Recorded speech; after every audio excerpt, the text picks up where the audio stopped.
Hi, welcome to Chapter 15, Inclusive Outdoor Recreation and Summer Camps.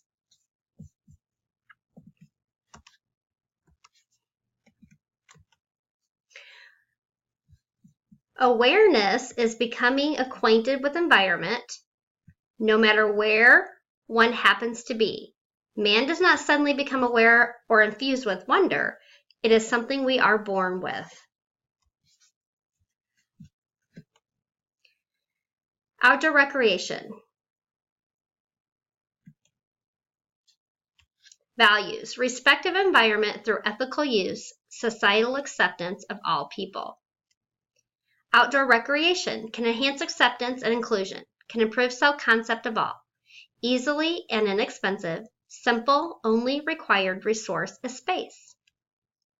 People who create or recreate in the outdoors. Inclusive practice should not be restricted. All cultures, abilities, and ages, and both sexes. Groups to include returning soldiers, grandparents and boomers, people who are overweight, children of the 21st century, and people with varied abilities.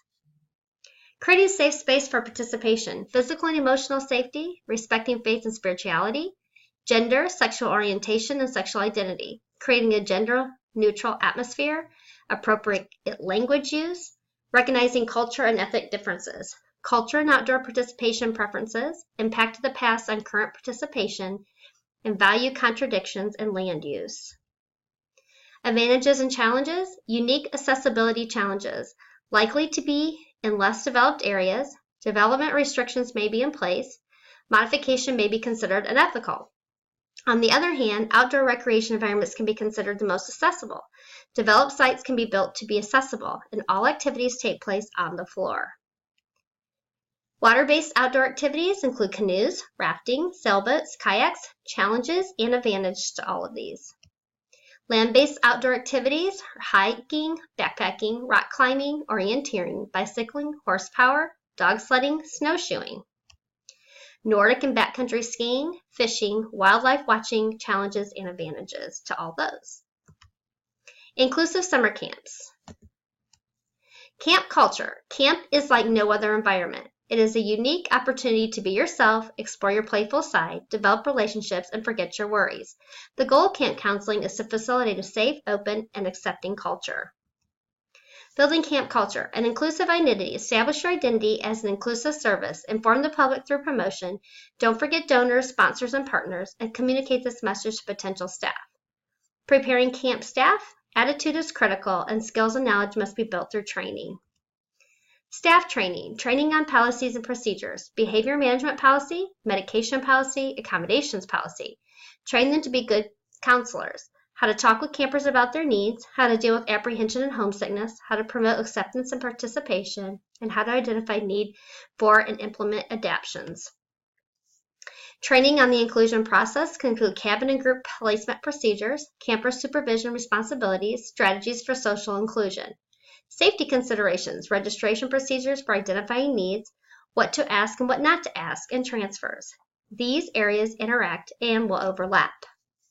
Segregated camp and program approach, segregated cabins and group approach. Inclusive approach 1 is support with specialized inclusion counselors. Only specific staff are assigned and trained to work with campers with special needs. Inclusive approach number 2 would be support with cross-trained counselors. Every staff member is assigned and trained to work with campers with special needs. There may be architectural barriers, environmental barriers, present unique challenges in regard to access, can be part of the camp experience, providing challenges to all campers.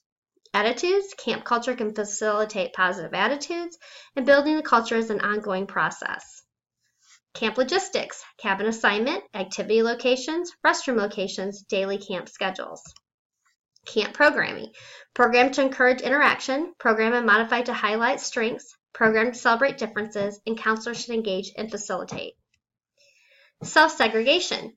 Some campers may withdraw from activities. Researchers suggest campers with disabilities are encouraged less than others.